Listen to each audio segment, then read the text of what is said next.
Thank you for tuning into the channel. It's a day with Mind Body Fitness.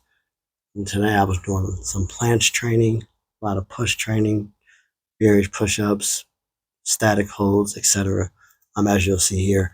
But to get directly into the topic, initially I wanted to call it calisthenics versus bodybuilding, but the word versus can have a negative connotation with it. So instead, we'll just say calisthenics in comparison to bodybuilding.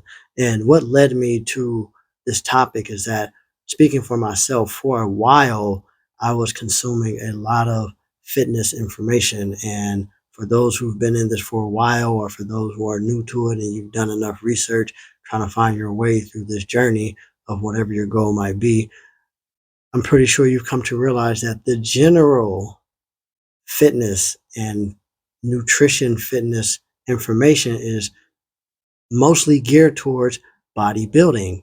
And for some reason, that is just the norm. In a lot of articles on the internet, in a lot of YouTube videos, a lot of it is just geared towards bodybuilding. And that's not a negative thing, but I think it's very unfair for people who are searching for the information and who don't want to get into bodybuilding. And some of the things that I fell into was, we'll start with the nutrition aspect. I was definitely on the understanding that, you know, 1 gram of protein per pound of body weight or a little more, continuously eat protein every 3 hours to spike protein synthesis. You can't build muscle off 2 meals a day. Intermittent fasting is not going to help with that. On top of taking supplements as well, obviously, no steroids, no tren, none of that. No creatine, none of that. So, and I'm not knocking anybody who wants to do that. To each his own. That's your life. Hey, enjoy that.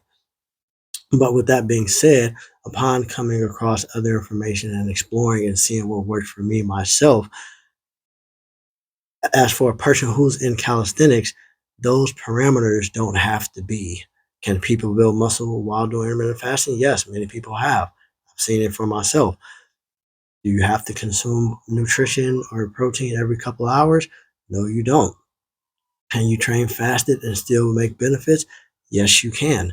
Do you need supplements? No, you don't. Can you get all your nutrition through a well balanced eating lifestyle? Yes, you can. And I don't want to call it a diet, because diets are temporary, they are fads.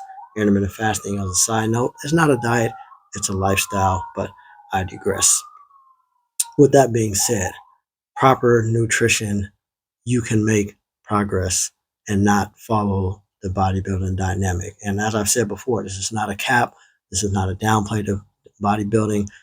When I first got into fitness, was following Arnold Schwarzenegger, learned a lot from him, still was able to apply some of it, but overall, majority of it doesn't have to be as many of us think it is. And it's unfair to those who just want a simple solution. And I feel like calisthenics is great for that, because it's there's low barrier to entry. You don't have to pay for it.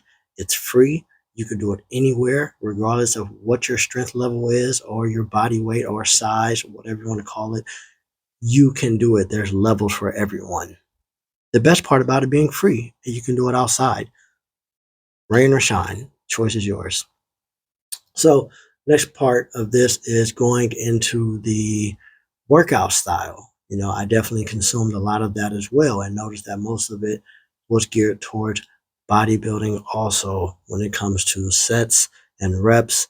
The whole, high reps doesn't build muscle. People who don't understand calisthenics are always going to sit here and say, oh, that's cardio. It's really not. There's a difference between muscular endurance and cardiovascular endurance. That can be some homework for yourself to look up if you want to. Furthermore, the rep style within calisthenics versus bodybuilding, yes, some of them do cross over for sure. The general information on how to build muscle is pretty much the same all across the board. But to sit here and say, for example, you have people who, they don't do the skills, the front levers or planches or any of that. They are high rep type of people who want to do that. And there are many people who've built great physiques doing that. So look at people who are even in jail, or some people who train out there in New York or wherever within the world. All these high amount of reps that they're doing, Yes, it's perfect for calisthenics. High volume works. Even if you want to do low volume, that works as well. It just depends on what element you want to go to. Okay. So, with that being said, as I said, this is not a cap on bodybuilding at all. This is just, for people who want to get into calisthenics, don't think that you have to follow bodybuilding parameters, especially if you don't have bodybuilding aspirations. So, train hard, get your nutrition, stay hydrated, eat your food, have a balance, and be easy on yourself, okay? Information is out there. The best thing you can do is just get started. Okay, doesn't matter what number you're at, how strong you are where you are for yourself. Do this for you and not for anybody else. Mindset is everything. I appreciate y'all tuning in. Salute.